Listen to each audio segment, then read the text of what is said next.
எப்பா, விதி விடாதா இல்லை நீதி விடாதா? என்னப்பா இப்படி கேட்டுட்டீங்க? ஒரு நாட்டில் மிக சிறந்த நீதிபதி ஒருத்தர் இருந்தாராம். அவர் ஒருபோதும் அநீதிக்கு தலை வணங்கினதே கிடையாதாம். அதனால் அந்த நாட்டோட மந்திரிக்கு அவர் மேலே கடும் கோபம். ஏன்னா ஒரு முறை மந்திரியோட உறவினர் ஒருவர் செய்த பெரிய தவறுக்காக அந்த நீதிபதி அவருக்கு கடுமையான தண்டனை கொடுத்தாராம். அதனால் ஆத்திரமடைந்த மந்திரி சதி பண்ணி நீதிபதி மேலே பொய்யான குற்றத்தை சுமத்தி அரசரிடத்துல ஜோடித்து கூறினாராம். அரசரும் அதை நம்பி அந்த நீதிபதியோட பதவியை பறித்து அவர் சேர்த்து வச்சிருந்த சின்ன வீட்டையும் பறிமுதல் செய்து அவரை நாட்டை விட்டே துரத்திட்டாராம். நீதிபதி வீதிக்கு வந்தாராம். அவர் கையில் காசு இல்லை, இருக்க இடம் இல்லை, ஊரே அவரை ஏளனமாக பார்த்தது. இவ்வளவு நேர்மையாக இருந்தும் கடைசியில் பிச்சைக்காரன் ஆயிட்டாரே அப்படின்னு கேலி செய்ததாம் உலகம்.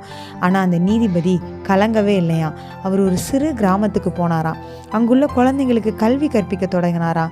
அங்கேயும் மிக குறைந்த ஊதியத்தில் நேர்மையாக தன் வேலையை செஞ்சுக்கிட்டு வந்தாராம். அவர் இருந்த இடம் ஒரு சிறிய ஓலை குடிசை. ஆனால் அவர் முகம் எப்போதும் பிரகாசமாக இருந்ததாம். சில ஆண்டுகள் கடந்ததாம். அந்த மந்திரியோட சூழ்ச்சிகள் ஒவ்வொன்றா வெளிச்சத்துக்கு வந்ததாம். அவர் அரசரையே ஏமாற்ற முயன்றது கடைசியில் கண்டுபிடிக்கப்பட்டதாம்.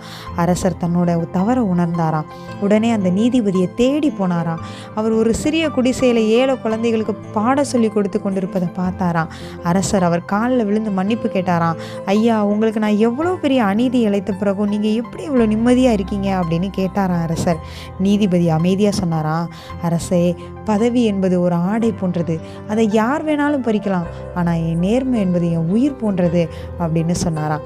அரசர் அவரை மீண்டும் அதே பதவிக்கு இன்னும் கூடுதல் மரியாதையோடு அழைத்து சென்றாராம்.